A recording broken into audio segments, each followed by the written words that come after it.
সুনামগঞ্জ জেলা বিএনপির সাবেক সাধারণ সম্পাদক ও ৪ আসনে ধানের শীষের সম্ভাব্য প্রার্থী অ্যাড.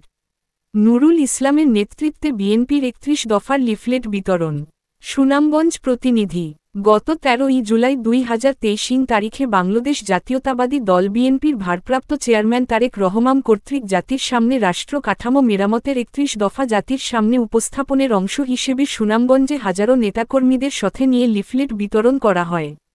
আজ বৃহস্পতিবার সকাল ১১টায় সুনামগঞ্জ জেলা বিএনপির সাবেক সাধারণ সম্পাদক ও আহ্বায়ক কমিটির অন্যতম সদস্য এবং আগামী জাতীয় সংসদ নির্বাচনে সুনামগঞ্জ -৪ সদর ও বিশ্বম্ভরপুর আসনে সম্ভাব্য ধানের শীষের সংসদ সদস্য পদপ্রার্থী অ্যাডভোকেট নুরুল ইসলাম নুরুলের নেতৃত্বে এই দুই উপজেলার হাজারো নেতাকর্মীদের নিয়ে শহরের পুরাতন বাসস্টেশন এলাকার বিএনপির দলীয় কার্যালয়ের সামনে থেকে একটি গণমিছিল বের হয়ে ট্রাফিক পয়েন্ট, মধ্যবাজার, পশ্চিম বাজার, সাহেববাড়ি ঘাট, উত্তর আরপিন নগর, ত্যাগরিয়াসহ বিভিন্ন এলাকায় জনগণের মাঝে লিফলেট বিতরণ করেন। পরে পুরাতন বাসস্টেশন এলাকায় এসে এক সংক্ষিপ্ত সভা অনুষ্ঠিত হয়।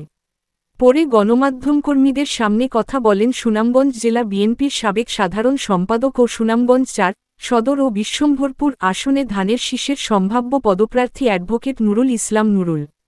এই সময় উপস্থিত ছিলেন সুনামগঞ্জ জেলা বিএনপির আহ্বায়ক কমিটির সদস্য মোহাম্মদ আকবর আলী, আতম মিছোবাহ, অ্যাডভোকেট মাসুক আলম, অ্যাডভোকেট শেরেনুল আলী, মোহাম্মদ রেজাউল হক, অ্যাডভোকেট জিয়াউর রহিম শাহিন, আবুল কালাম আজাদ, নজরুল ইসলাম, পৌর বিএনপির আহ্বায়ক সাইফুল্লাহ হাসান জুনেদ, মুনাজ্জির হোসেন সুজন, এ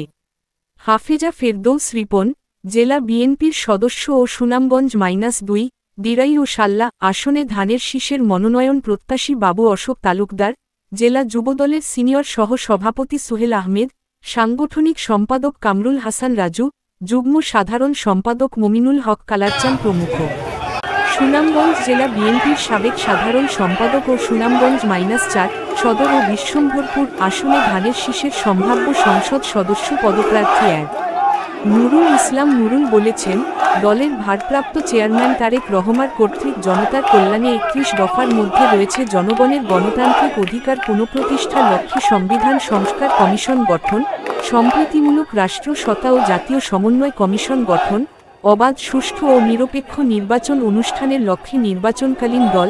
নিরপেক্ষ তত্ত্বাবধায়ক সরকার ব্যবস্থার পুনঃপ্রবর্তন, মিডিয়া কমিশন গঠন করে তথ্য ও মত প্রকাশের স্বাধীনতা নিশ্চিতকরণ, সর্বস্তরে আইনের শাসন ও মানবাধিকার প্রতিষ্ঠা, ধর্মীয় স্বাধীনতার সর্বোচ্চ কার্যকর নিশ্চিততা প্রদানসহ ৩১ দফা সুনামগঞ্জবাসীর সামনে তুলে ধরেন।